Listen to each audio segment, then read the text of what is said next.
Cue the intro.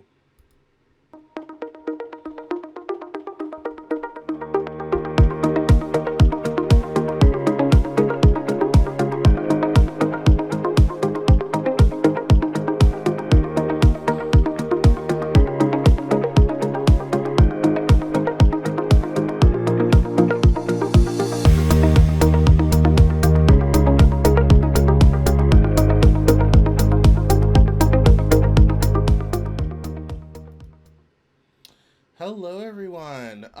Happy Monday to you. Here it is a little bit. Hello. My name is Cameron Cowan. Welcome to the Cameron Journal Newshour. Oh my goodness. Thank you so much for bearing with me this week. I was off last week for the Memorial Day holiday, which was a much needed day of rest for me. But that also means we have a backup of 2 weeks worth of news. So I've had to pick carefully what things we're going to cover because a lot has happened since I saw you last.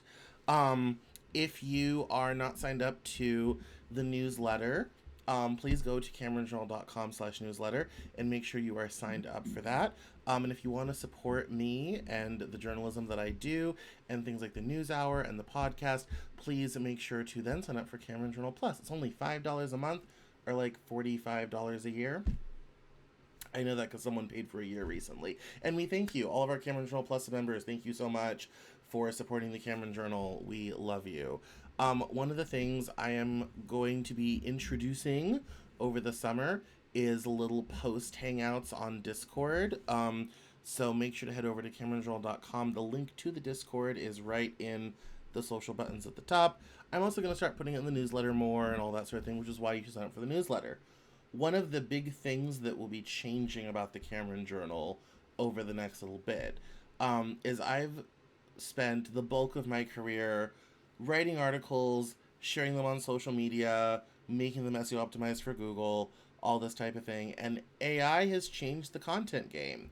It's changed a lot of other things, and we're going to get into that. I have 2 stories on that because I just had a great interview with someone from another right-wing kind of shock jock podcast that I was on that wanted to come and talk about AI and everything, which was great. And that conversation will be out in July, but it was really good. But what AI has been on the mind this week, but AI is changing things, and so Google traffic isn't as much as it once was. SEO isn't quite the mover that it used to be. That's a terrible spot on my monitor.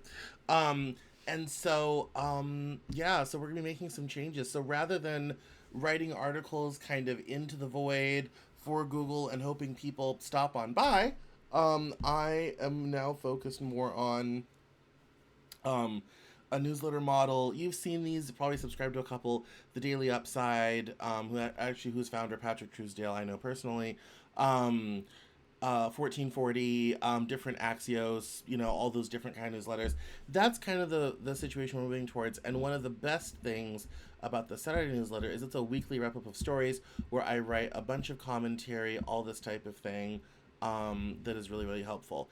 If you are one of my business subscribers, and you want to get something specifically for business trends, definitely head over to my LinkedIn, linkedin.com/in/Cameron Cowan, and sign up for my newsletter there because I do specifically business trend marketing advice on LinkedIn.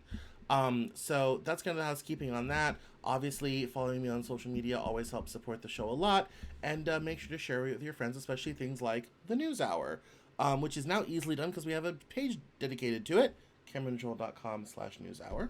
So, so that's kind of the updates, but things are changing. You're going to see more stuff that is more newsletter focused on sending out to subscribers, to my followers, rather than just hoping Google stops on by sort of thing. So, it's a big change. For 10 years, I've been building a publication and, keeping things ready for social and for search and building social followings and all this type of thing. And, we're finally making a change on that front. So it's a lot. It's a lot to kind of take in and manage and comprehend and adjust, and I've been kind of reforming how I think about the Cameron Journal as a product, as an institution, as a thing. And so, but big changes happening there. So this weekend, if you weren't signed up, you missed the Saturday newsletter. You also missed one of my Sunday dispatches, where I kind of do a column, a Sunday column. I don't do those all the time, but I happen to have one this week. Um, so you will miss all of that. So make sure to head over and sign up for that. So that's the housekeeping. That's what's exciting. We're going to keep this to an hour tonight because I've already done 2 recordings today. One of them was with an institution that talks about independent voters. So that will be really exciting. And another one is for a guy who helps do rehabilitation for veterans and gets them paragliding, which is really cool. And he's actually from the former Soviet Union and grew up in Ukraine, which we'll be talking about the Ukraine bombing over the weekend. So the first thing I do want to do, speaking of terrible bombings, is I want to give a shout out to all of my friends, families, and followers in Boulder, Colorado. There was a man named Mohammed Solomon who's been arrested and charged with a hate crime and possible terrorism for his bombing of students protesting, supporting the Israeli hostages from the war in Gaza. The hostages still held by Hamas. They were protesting on the Pearl Street Mall in Boulder. He threw several Molotov cocktails at them and injured 6 people. Obviously, despite his cries of Free Palestine, that type of violence, especially towards other Jewish people, is completely unacceptable and always will be. Now, longtime listeners know my opinion of that conflict, and they know that I am definitely on the side of justice and freedom for Palestinians and them having their own state. I do not like what Israel has done with moving people out of the West Bank and bombing most of Gaza. There's very little left, all this sort of thing. But going around and injuring people who are protesting in favor of hostages is not the way to deal with that conflict. It's not the way to protest. It's not the way to make political change. And so I want to shout out to everybody because that's where I didn't grow up in Boulder. I grew up near Boulder, in between Denver and Boulder. I spent a lot of time in Boulder. And I have family in the region and everything. And so I wanted to make a special shout out to that and draw your attention to it because it's kind of gotten overshadowed by about a dozen other things happening today. But I wanted to make a special shout out to the situation in Boulder because it's very unusual for that type of thing to take place, but especially in that location and especially like that. I think it also shows the fever pitch that this situation has gotten to and the potential for greater and greater violence, especially in the shadow. In the last 10 years, you've had several synagogue shootings. Lots of people pay for security at their synagogue because of these situations, which is just, I can't imagine paying money for security to go to a place of worship. As a Protestant, that just breaks my brain. But that's the situation we're in, and this has only ratcheted it up worse. So I wanted to make a special mention of that story along the way. But now that we've done the housekeeping, talked about that, given that special shout out, we'll return to the headlines. So let me do this, and let me do this, and let me do this. So the first story we're going to look at, and you're seeing it right here, this is the footage of the destroyed warplanes in Russia. So yesterday, Ukraine deployed thousands of drones from truck shipping containers as far as Siberia and used those drones to basically kamikaze bomb Russian aircraft. And as you can see from this video, the damage was absolutely devastating.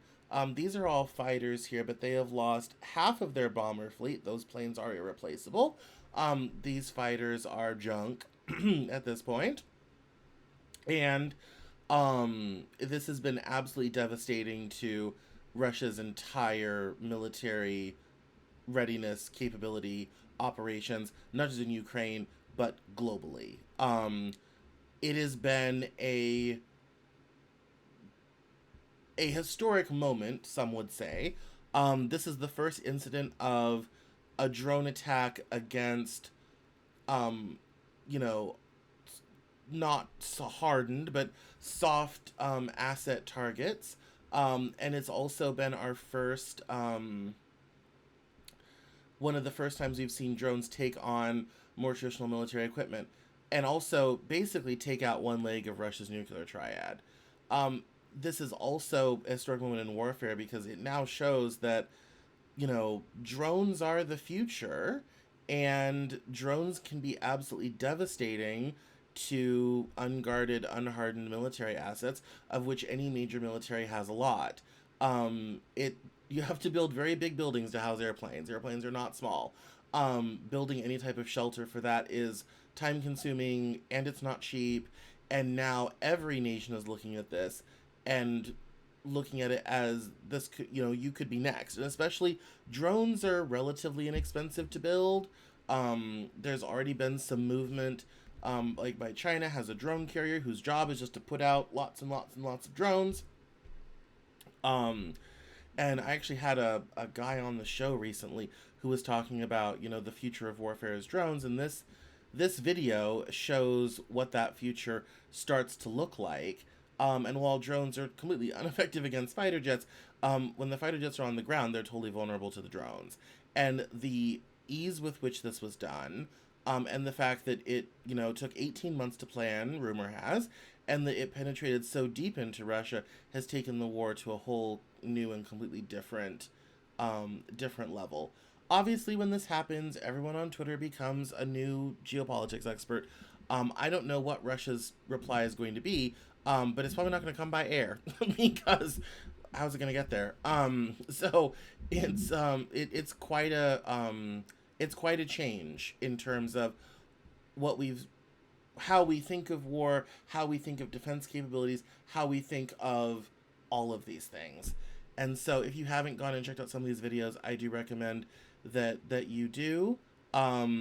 Also, this is probably, it's either going to force Russia to the table for peace talks, or Putin is going to even be less willing to have peace talks. I think it's probably going to be the latter. But also, this is a huge intelligence failure on behalf of the FSB. And they've also got, they're now checking every single container truck going in and out of Russia, which has caused a huge logistics disaster. It is definitely it is a whole new chapter in the war in Ukraine. And that's it's quite significant for that, but it's just absolutely devastating. There's even some other videos running around, from the drones hovering over bombers and then going in and exploding them and going right for the fuel tanks,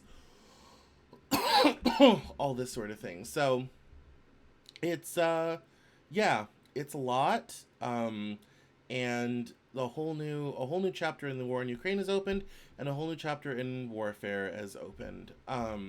Especially given that the propensity of other powers to use drones and our comparatively lack of defense from them. So moving right along, because that in the midst of everything, I mean, this has kind of been the big geopolitics in the last 24 hours, but moving right along, we're going to dive into AI. Yeah, AI is fine. So all right, so remember how I mentioned at the top of the show that AI is changing the content game, and I'm kind of moving more to a newsletter sort of model? Well, this sort of conversation gets into kind of what's happening on the front of AI. So one of the I think it was the CEO of Anthropic came out and said openly that AI is right now eliminating entry-level jobs, and that will only get worse in the coming years. And so now everyone is kind of vacillating back and forth between, yes, AI is something, no, can never do that. And this is what I kind of find interesting is that no one, I think, is prepared for the fact that at least in the near term, they're going to try this. It may not work, but a lot of people could lose their jobs or their careers may never start because of this. And so I want to start with this tweet, then we'll get into some reportage from Quartz and Axios. And it says here, It would be political suicide to say, oh, yes, we're going to nuke all jobs with AI. So, of course, politicians and CEOs are downplaying the expected impact. But the cracks are starting to show. The financial elite are starting to salivate at the idea that they can lay off a sizable chunk of their workforce, if not all of them, and then glut the and then the glut of labor supply will further drive down labor costs. Now, he's not incorrect about that, as one of my foundational things that I have said about capitalism is capitalism seeks what I call a frictionless return, i.e., capitalism likes to make money without having to put in any input costs. The biggest cost in any business is labor. You have the salary, you have the benefits, you have the taxes. Labor is always the biggest cost. And the reality is that by eliminating a certain amount of labor cost, you can make a lot more money and save a lot. I always look at this with the same problem. If the money is not moving through the economy and people cannot spend money, you don't have an economy. So to me, this problem is going to solve itself very quickly. But that is not going to stop the debate on all of this. And David Shapiro is an excellent expert on all of this. But it's the AI is here. It's not just coming anymore. It's here and it's causing effects. And we see that with this story from Quartz. The age of AI layoffs is already here. The reckoning is just beginning. Job cuts are hitting knowledge workers from entry level to management, from tech forward companies to more staid corners of corporate America. And it's true, the jobs being impacted are white collar, knowledge work jobs, which at one time when I was young were quote unquote the jobs of the future. Well, the future has arrived and the jobs are going, we had a nice run, everyone. Thank you and good night. And it's a very sad thing. They start off with a story of this man, Simplice Fosso, opened Slack in March and saw a green checkmark next to his team's name. Checkmark automation. It was small, just an icon in a single word, but it meant his role as head of security operations at a major consulting firm was gone. For months, he'd watched his employer developed and tested a machine learning system that could detect and sort security threats, his team's function, until the digital system was as accurate as the human one. This meant no more 2 a.m. pages, but Fosso was wary. At first, leadership spoke of upskilling analysts to oversee AI output. Soon, the language shifted to efficiency gains. Between December and January, I oscillated between relief and self-doubt, he said in an interview. I told family and close friends this was a wake-up call to pivot while privately wrestling with frustration and a bruised ego. Then came the layoff.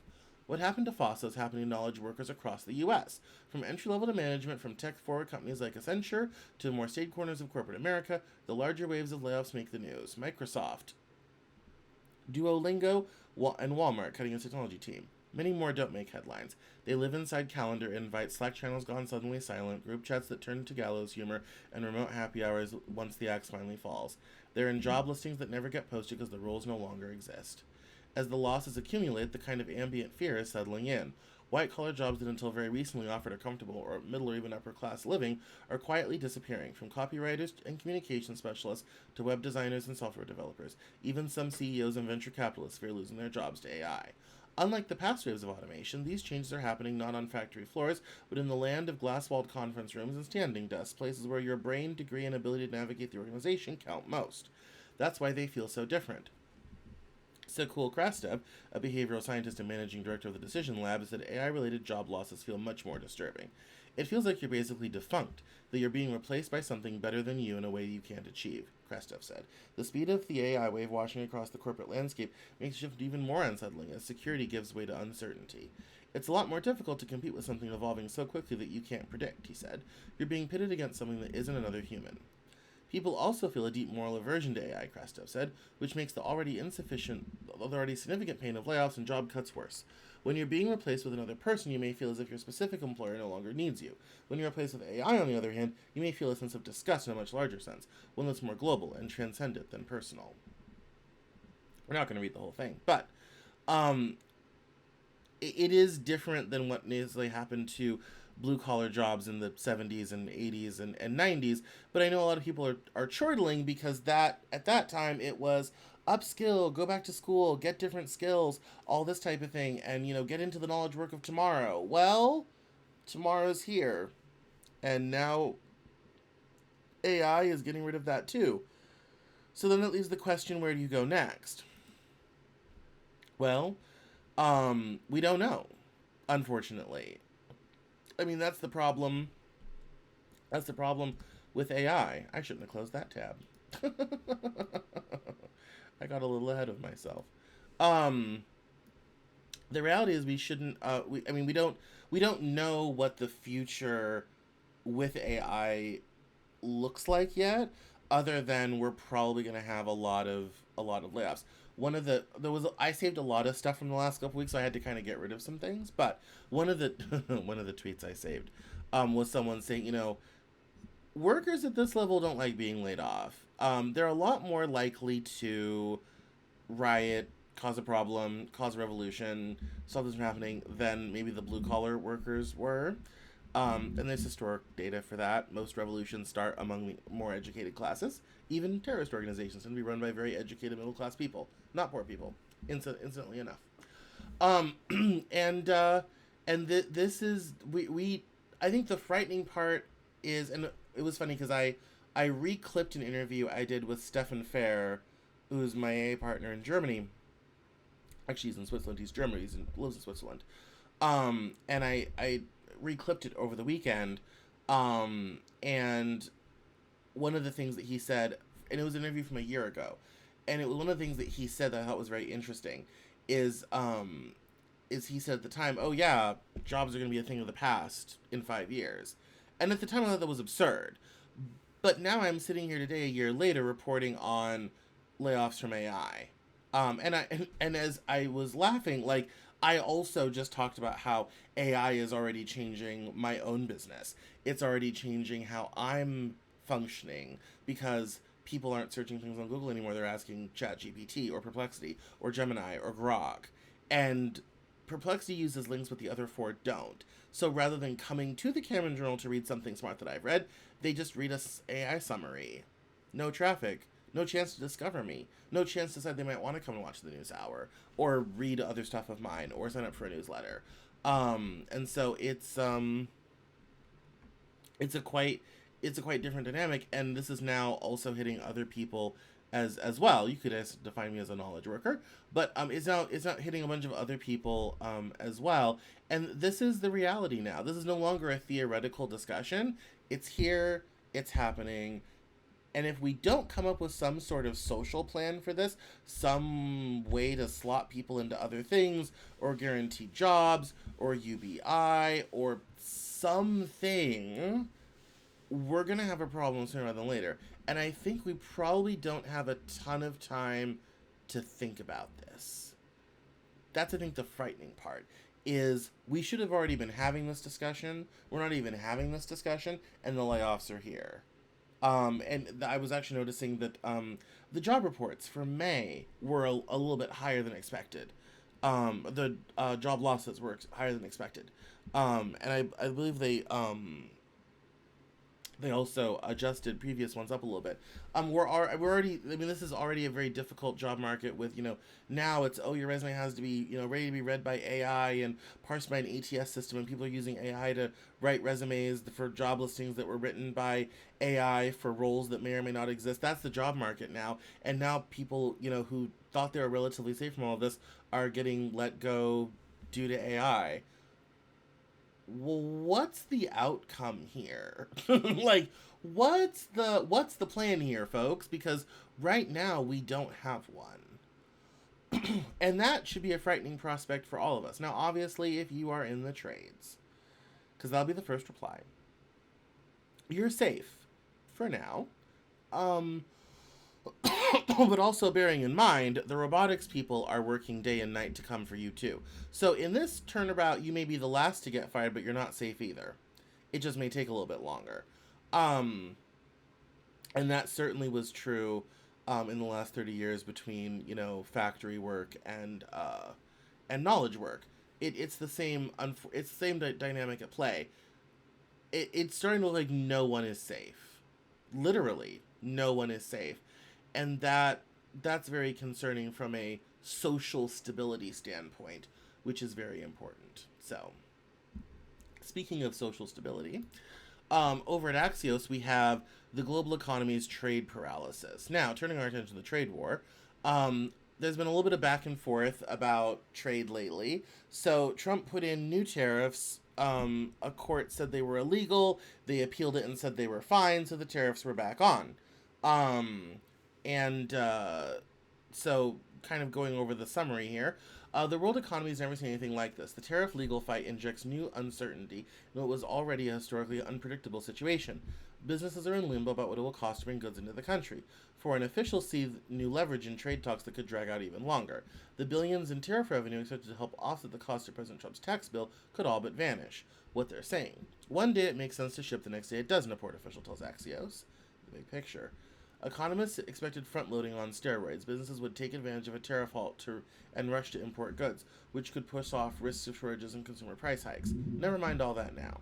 The Court of International Trade issued a late-night ruling on Wednesday that blocked many of Trump's sweeping tariffs. Another shocker came less than 24 hours later. The U.S. Court of Appeals for the Federal Circuit ruled that import levies could remain as it reviews arguments from both sides. As the courts now play a larger role in the outcome of Trump's tariffs, trade policy uncertainty will only become more entrenched, stifling business investment and consumer spending on durable goods. Bernard Yaros, an economist at Oxford Economics, wrote in a note. Europe's trade delegation was in Washington this week, just as it became clear courts could kill many of the tariffs that brought them into the negotiating table in the first place. It makes no sense to negotiate about that, Bernard Lang, a key European Parliament lawmaker leading the trade delegation, told Axios, referring to the Liberation Day tariffs that ultimately might be illegal. Quote, I guess now we have a better position for negotiation, Lang said just minutes before the appeals court issued its stay, a sign of how quickly dynamics can change. Lang admitted that he has started waking up half hour earlier since Trump was inaugurated, quote, to follow the news coming from the United States. He is on Truth Social. The economic threat of steep tariffs still lingers. The Trump administration could still impose tariffs under the same authorities officials previously used to impose levies on steel, aluminum, and autos. Those powers require more processes to activate, though Commerce Secretary Howard Lutnick has said he is moving in, quote, Trump time to carry them out. While the Court of International Trade said Trump did not have unlimited tariff powers, the ruling was more ambiguous about whether he could impose some tariffs. Ilya Somin, one of the lawyers who represented small business in the case, said, economic uncertainty was already at peak levels, and it just got worse. What do you want me to say, everybody? Now, there have been some bright spots, in the trade war, in terms of some new deals signed and some reductions in trade barriers. Trump promised tons and tons of new trade deals. Most of them are stuck in negotiation currently. It hasn't been very long, but the reality is, if you're a small business, you don't have time to wait. You've got to get your goods in so you can get them to market and sell them. So you've got to work with whatever it is. That combined with the loss of de minimis shipping, and drop shippers are out. You might be paying a terrible tax if you order something from Temu. It's all it's all up in the air, and that's the uncertainty. It's not that the trade war is bad or that Trump trying to re-engineer the global economy is necessarily bad, although I don't necessarily agree with it. It's the uncertainty causes people to sit back, wait, not buy that thing, not make that investment. It's not the, tariffs are here, well, I guess we're just going to have to start building in America, whatever have you. No, because we don't know if they're going to stay there or going to be permanent. They're here, they're gone, they're up, they're down. He's using tariffs as a negotiating tactic, but he's causing so much business uncertainty that there's going to be economic consequences just from his quote-unquote from his quote-unquote negotiating tactics. On top of that fact, as Professor Galloway talks about, countries are learning to trade around the United States, and even actually gets into tourism, which we should talk. We're going to do this. We should talk about this right now. Europe freezes U.S. travel as Lufthansa, British Airways, Air France, KLM, and more slash routes to major cities, including New York, Miami, Los Angeles, and Chicago, to tap soaring demand across Canada, Mexico, Brazil, and the Caribbean. It says here, European airlines are freezing their transatlantic growth and pulling back from major U.S. cities like New York, Miami, Los Angeles, and Chicago as they redirect flights to Canada, Mexico, Brazil, and the Caribbean, where bookings are rising and demand is outpacing the American market. Carriers including Lufthansa, British Airways, Air France, KLM, and Iberia have adjusted their summer schedules to reflect shifting traveler priorities, with more passengers opting for destinations that offer smoother entry, better seasonal deals, and fewer political complications. The changes mark a clear retreat from the U.S. at a time when international sentiment is cooling and alternative routes are proving far more profitable. The decision to reduce flights is being driven by a sharp drop in bookings, raising concerns among European travelers about safety and border restrictions, and growing political discomfort tied to President Donald Trump's second term. Airlines that had once expanded aggressively across the Atlantic are now turning their attention elsewhere. Internal forecasts, passenger surveys, and travel agency reports across Europe point to one conclusion: fewer people are planning trips to the United States this year. So, what have we gained and what have we lost here? Global trade is uncertain. Europe is going elsewhere. I'm sorry, it's hard to look at this and say this is good, great, and we're making America great again. This isn't good. I mean, the amount of tourist money we're going to lose this year is going to be a significant amount. The state of Maine is already struggling because Canadians are staying home. No one in Canada wants to come to the United States. You know, these days, it's practically un-Canadian. And so you have, you know, these new difficulties where we're, you know, de-integrating with everyone else. We're not becoming a place people want to go. People may not necessarily know how and if they can trade with us, and how much it's going to cost with all the uncertainty. And all of this is supposed to be one giant quote-unquote negotiating tactic. It's supposed to make, because everyone loves us so much, and they'll all come back, and all this type of thing. What if they don't? What if they don't? What if people decide it's just too much trouble? We don't want to be stopped at the border for having our phones searched and seized to see if we said something against President Trump or Israel. We don't want to do business in the U.S. because the tax is too much, and we certainly don't want our goods going elsewhere to go through the U.S. Ports lose money, shippers lose money, the economy is smaller, tourist destinations lose. I mean, we're just across the board. I mean, the reality is a lot of the U.S. economy is not all of it, but a certain amount is dependent on foreign dollars, foreign inflows, people coming in, bringing money, but choosing to spend time here, all this type of thing, being the center of global trade, being the currency into which trade is denominated. That has made this country fabulously wealthy. And I think the real story out of these two stories is we're starting to lose it. All of it. And that's going to hamstring our growth. It's going to change our economy. People are going to lose jobs. Businesses will close. There will be real life consequences for a negotiating tactic. You know, how much hurt does the country have to go through for a negotiating tactic? I think is the question. Speaking of going through things for a negotiating tactic, let's talk about Joni Ernst, our fabulous senator from Iowa. Let's listen, actually, first. When you were arguing about illegals that are receiving Medicaid benefits, 1.4 million, 1.4, they are not eligible, so they will be coming off. So people are not, well, we all are going to die. So,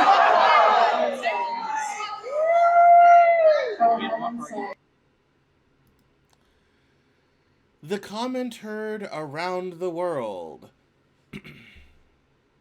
Now, she has done a follow-up, video and was like, no, I was talking about, in general, like in life and because of Jesus and all this type of thing. And nobody's really kind of having it.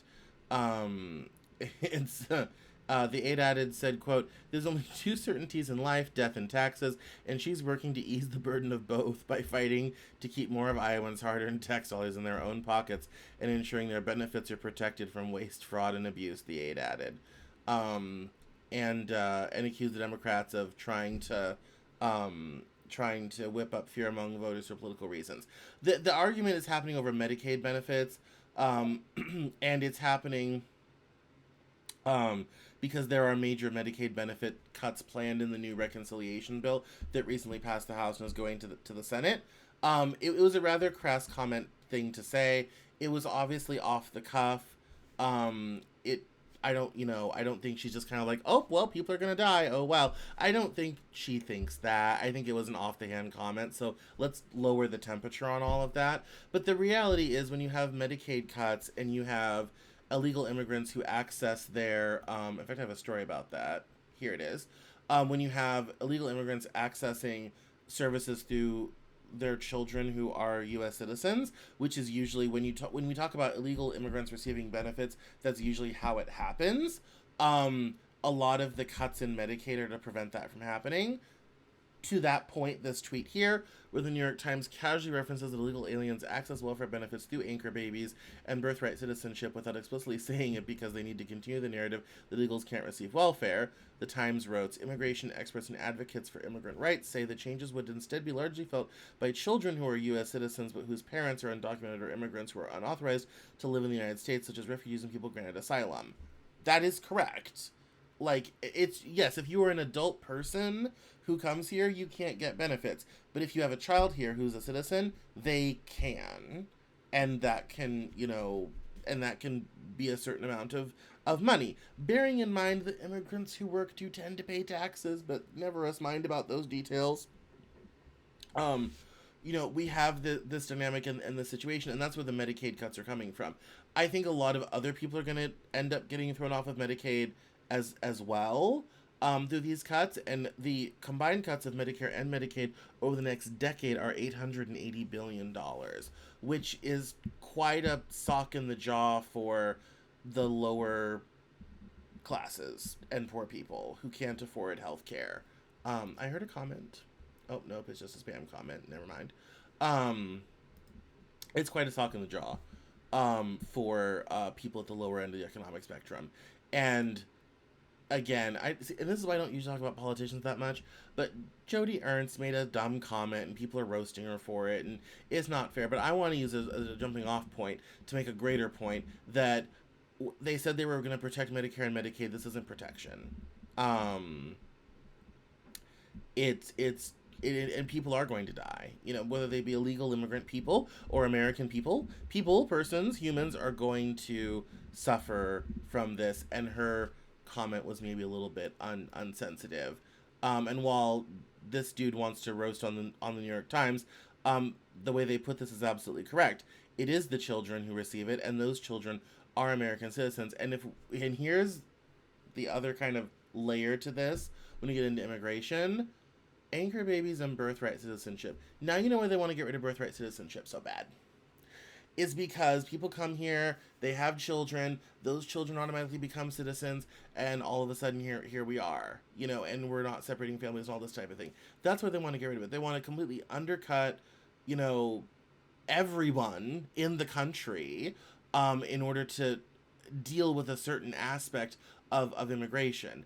The question I've always had is, if you're not going to have birthright citizenship, what are you going to have? If being born in this country is not a qualifier, what is? And as someone who's African American, who has ancestors for whom that law was written explicitly, I'm very interested into what your qualifications for that are going to be. Do both your citizen parents need to be citizens? I have friends who are first generation children of immigrants who no longer qualify. What are we going to do about that?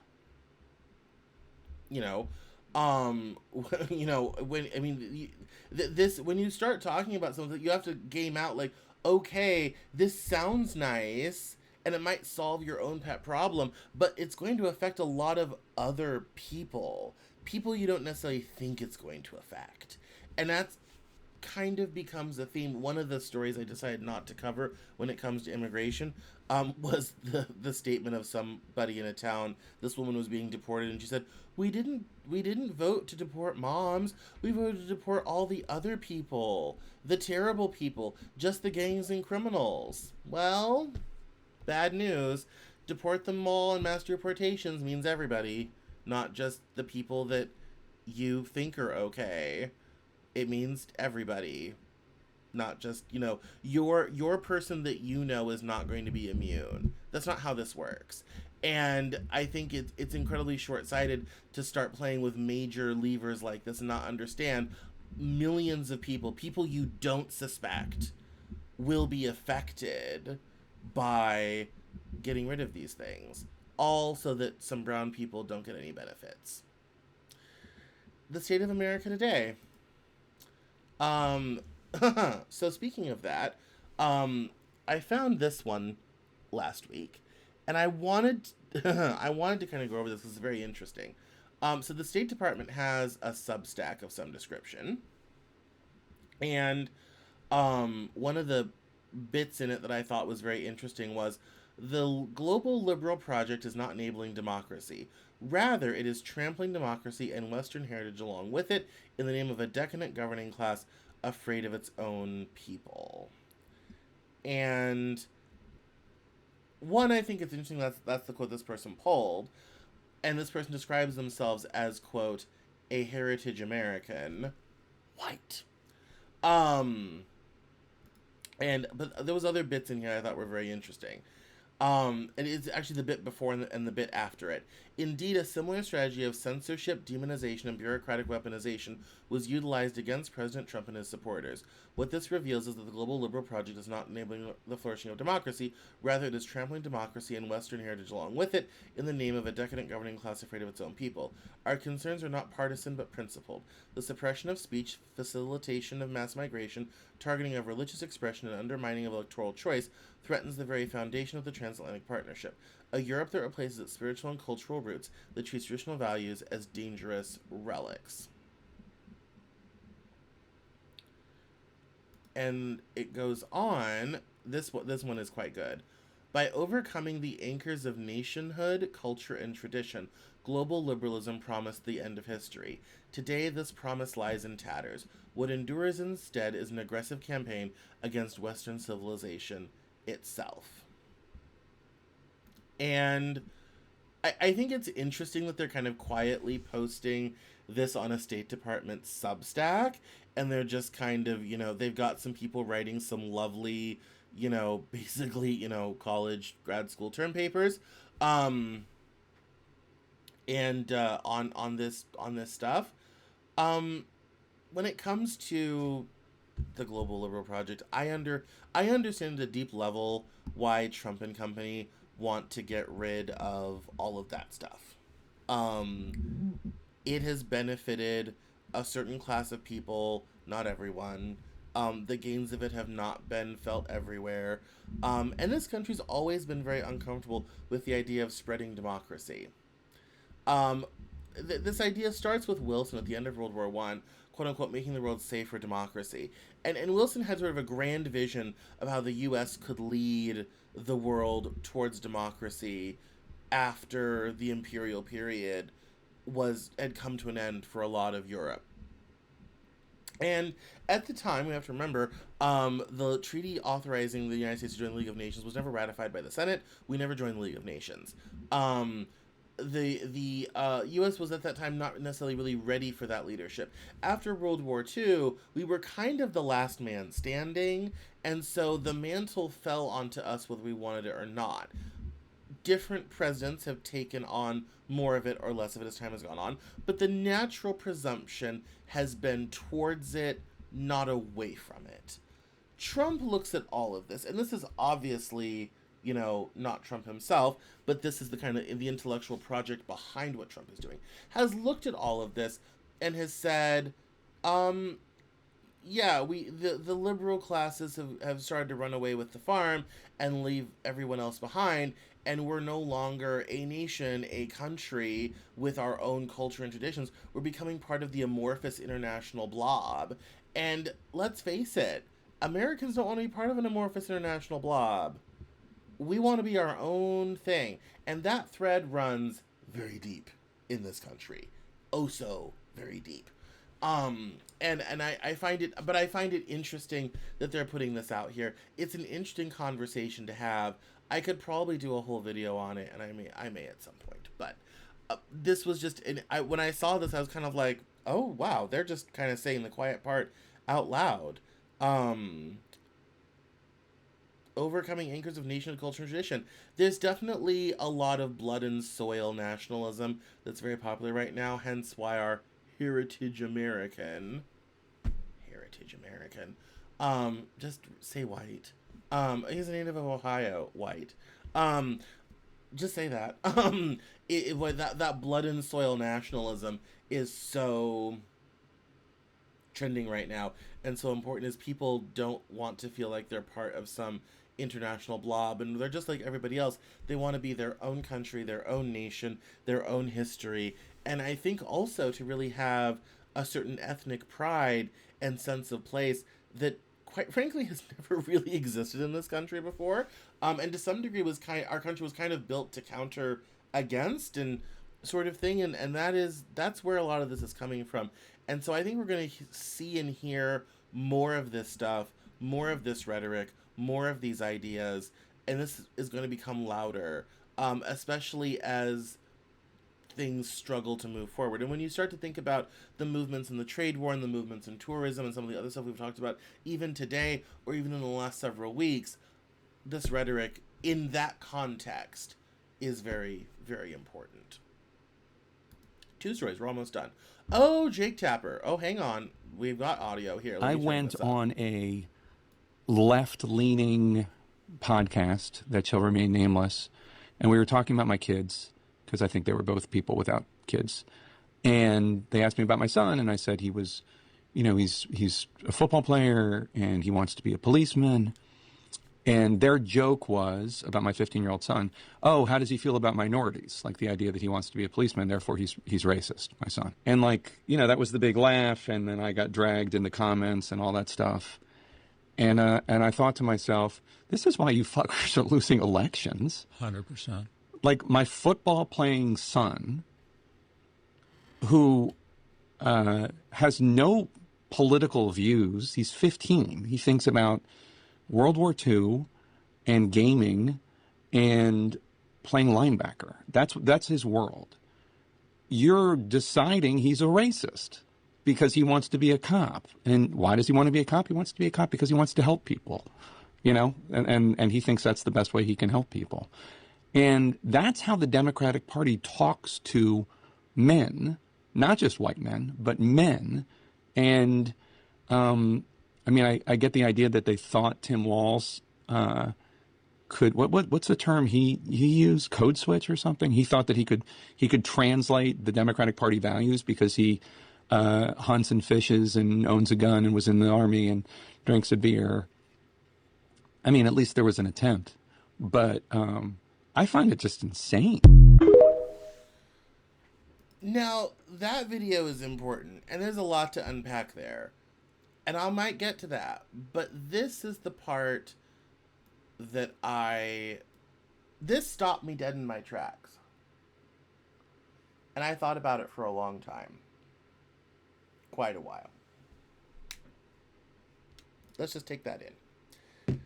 Jake Tapper is now realizing that his party is the party of hate and division. And the part that really stuck out to me was hate and division. Now I'm going to give everyone a moment to think about this next question. Hate and division against whom?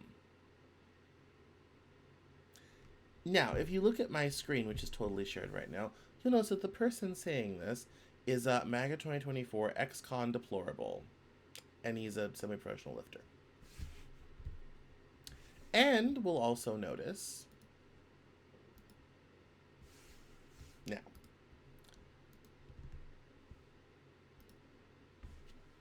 I'm just going to leave that there for a moment.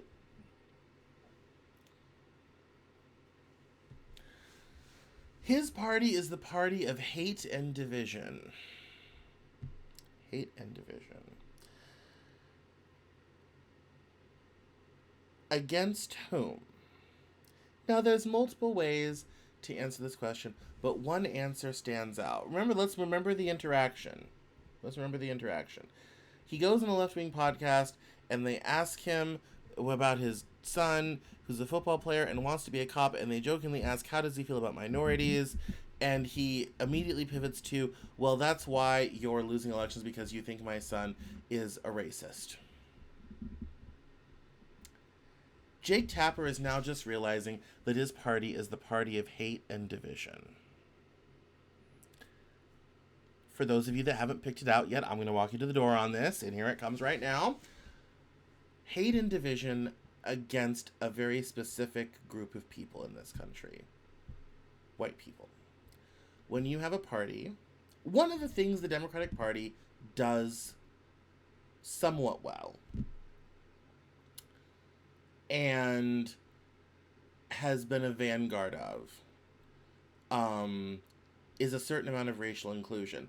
Not a lot, let's not overstate it. Some racial inclusion at times, from time to time, when it's convenient to do so. The party has also done a very good job of centering women and decentering men. It has elevated brown voices, brown people, at a level you do not necessarily always see in the party opposite. Although sometimes you do, like Herman Cain. Or that other Ben, what's his name, who used to be HSS under Term 1, the neurosurgeon guy. You see much less in the party opposite, but you tend to see more on the Democratic side. And obviously, as we know, the Democratic Party has been the party who shouted the loudest about police brutality and this type of thing.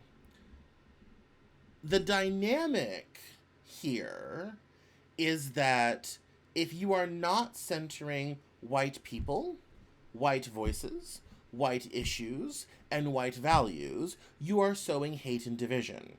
It's not that we can all come together as one and address our issues together as a body politic, but that everyone else must live within the one framework. And if you want to change the framework, shift the framework, question the framework, or decide you want a whole new framework, hate and division. As I've said many times, comment has been made, it seems like it's been hate on whitey for a long time. And this is the dynamic at play. That the Democratic Party is just too racist against white people. And has gotten into minority identity politics too much, and that if we would all just shut up about these issues, we could go on as a happy country. Happy country for who? Happy country for who? Certainly not me. Certainly not many other people. But the reality, ultimately, when I saw this, it took me aback, and then I realized, the Browns are getting too uppity. The minorities are getting a little too loud. And we see this especially on LGBTQIA issues. The minorities are getting too uppity, they're getting too loud, they're causing too much of a row, and now it's hate and division. And Tapper think this is why Democrats losing elections, is because we're ascribing. Now, I don't think them joking about his son is necessarily a great idea on its face, but I can certainly see where in certain circles that would be the thing to be kind of like, sort of. I mean, yeah, this idea that all cops are racist is reductive. It is. Not all cops are racist. But I can certainly see where that joke comes and stems from. And you certainly, obviously, with the way the right-wing media ecosystem frames that and how that narrative gets created, you end up with a situation. You kind of see how this all follows along to, well, you're the party complaining about minorities and minority rights. You're the party who's centering brown people and brown voices. You're the people who keeps talking about this stuff. If you guys would just stop talking about the racism and racial issues, then we wouldn't have a problem. Well, of course, because we're not talking about it. Well, it's too divisive. Okay? People are dying. People are getting shot. Terrible things are happening. I'm sorry, I don't know how to be unified about that. But there are some people who are always going to be very unified about that. But I mean, again, it just absolutely stopped me in my tracks, and it really belies the present dynamic on these issues. And it's kind of couched in the here's why Democrats are losing white men. And I think it comes from a very real and sincere belief that, by some people in the party, white men are the problem and all this sort of thing. And a lot of that does go too far. Not saying it doesn't, it does go too far. But this whole idea that, we've had as much of the uppity Negroes and the uppity Hispanics and the uppity Browns and the uppity gay people, all that stuff. Everyone. Today's first Monday of June 2nd, and I've seen more than one post of people being like, "Oh, thank God, there's no Pride stuff," or "Here's how to survive, the Rainbow Month with the gays again." Everyone, I think the general one of the trends that I'm seeing in politics, and this video is emblematic of it, is that people have just kind of had it with all of it. And they're tired, they're wore out, they don't want to talk about it, they don't want to deal with it. Honestly, it's 1877. We gave up on Reconstruction not because the job was done, but because we got tired of paying for it, and we got tired of dealing with it, and we let the South be racist for another 100 years. And this is I think also we've reached that same 1877 Reconstruction inflection point where nobody wants to deal with this stuff anymore. No one wants to talk about it anymore, and Jake Tapper feels like his son's been discriminated against. And so I'm not surprised. I'm not surprised. It's it's certainly relevant to today. I understand where people are coming from, but when hate and division is defined not by who's dying, not by who is being oppressed, not by who doesn't have access to justice, economic opportunity, or whatever have you, and they complain about it, and they complain about it for long enough that you get tired of hearing about it, and you complain that there's too much hate and division, that says more about one group than it does about the other. And you don't even want to go read the comments, because the first one is not great. We're going to wrap up on this story. It has to do with Elon Musk, who's had a falling out. Well, First Lady Melania has fallen out with President Trump. So, so he's officially exited the White House. Elon Musk took a swipe at President Trump's signature domestic policy legislation, saying it would add to the national deficit. He complained to administration officials about a lucrative deal that went to a rival company to build an artificial intelligence data center in the Middle East, and he has yet to make good on a $100 million pledge to Trump's political operation. Mr. Musk, who once called himself the president's first buddy, is now operating with some distance from Mr. Trump as he says he's ending his government work to spend more time on his companies. Mr. Musk remains on good terms with Mr. Trump, according to White House officials, but he's also made it clear that he is disillusioned with Washington and is frustrated with obstacles he encountered as he upended the federal bureaucracy, raising questions about the strength of the alliance between the president and the world's richest man. Mr. Musk was the biggest known political spender in the 2024 election, and he told Mr. Trump's advisors this year that he would give $100 million to groups controlled by the president's team before the 2026 midterms. As of this week, the money hasn't come in yet, according to multiple people familiar with the matter, who spoke on the condition of anonymity to describe the behind-the-scenes dynamic. Mr. Musk did not respond to a request for comment. In a post on X, his social media site, on Wednesday night, he officially confirmed for the first time that his stint as a government employee was coming to an end, and thanked Mr. Trump, quote, for the opportunity to reduce wasteful spending, unquote. Quote, the @Doge mission will only strengthen over time as it becomes a way of life throughout the government, he added, referring to his Department of Government Efficiency team. The billionaire's imprint is still firmly felt in official Washington through that effort, an initiative to drastically cut spending that has deployed staff across the government. But Mr. Musk has said in recent days that he spent too much time focused on politics and has lamented the reputational damage he and his companies have suffered because of his work in the Trump administration. Quote, I think I probably did spend a bit too much time on politics, unquote, Mr. Musk said in an interview this week with Ars Technica, a tech news outlet. He added, quote, it was just a relative time allocation was probably a little too high on the government side, and I've reduced that significantly in recent weeks, unquote. He also took a swipe at Mr. Trump's allies in Congress, telling CBS News that he was, quote, disappointed, unquote, by the domestic policy bill that the president championed and the House passed this week. Quote, I was disappointed to see the massive spending bill, frankly, which increases the budget deficit, not just decreases it, and undermines the work that the Doge team is doing, unquote, he said. When asked by reporters about Mr. Musk's criticisms on Wednesday, Mr. Trump declined to respond directly. He defended the bill while acknowledging that he did not love every aspect of it, and he lauded Republicans' efforts to move it forward. He did not once utter Mr. Musk's name. However, Stephen Miller, the White House Deputy Chief of Staff for Policy, shot back at Mr. Musk on social media without naming him. Mr. Miller asserted that the bill would reduce the deficit, despite multiple independent analyses saying otherwise, and noted that the cuts made by Mr. Musk's team were unrelated to the spending bill.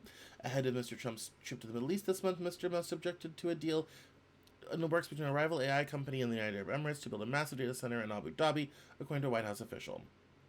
Mr. Musk complained to David Sachs, the president's AI advisor, and other White House officials about the Abu Dhabi project involving OpenAI, an organization he founded with Sam Altman, with whom he has since had a falling out, according to the official. He also expressed concerns about fairness more broadly for other AI companies and sought to have his own company, XAI, be included in the deal, though ultimately it was not. The Wall Street Journal first reported on Mr. Musk's pushback. So it appears that Mr. Musk has had a major falling out with President Trump, and I mean, are any of us surprised? We kind of saw this coming. It was all rocky and crazy from the beginning anyway, and if Musk thought he was going to become Trump's friend and get to do whatever he wanted and all this type of thing, it was not going to happen. Here's the dumb part. He probably could have kept going around doing whatever, but the reality is Musk is losing money being in government. I mean, people are, the cars are getting keyed. Tesla sales in Europe have all but cratered. He's losing billions of dollars, and the view of him, his companies, his being a vanguard of the green movement is, reputation is something you can't buy with money, and you can't buy it back once you lose it. And the reality is his whole brand has taken a major pounding, and not in a fun way, during his brief stint in government. If you think about dollars per day, it's pretty bad. It's pretty bad. And so, I'm not surprised that he's getting out of Washington because, quite honestly, he can't afford to stay there anymore. So, anyway, that's me. That's the Cameron Journal Newshour. My name is Cameron Cowan. Thank you so much for watching. Make sure to follow me on social media at Cameron Cowan on Instagram and on X and /Twitter, at Cameron Journal on TikTok. I very much look forward to seeing you on the next edition of my newsletter. So make sure to go sign up for that. CameronJournal.com/newsletter. I'll see you on social media, and I will see you next week. The interview this week is really fascinating for my marketing and business people. It's with Corey Quinn about why your marketing should be for anyone, but not everyone. So if you're looking for some new marketing ideas for your business or your job or your role, make sure to check that out. And also, last week's interview was with a poet from the South who was really great, and not enough people watched that. So go watch last week's interview, too, with Clint Sabam. He's fascinating. So go check out those interviews. Like I said, my name is Cameron Cowan. Thank you so much. I'll see you next Monday. Bye-bye now.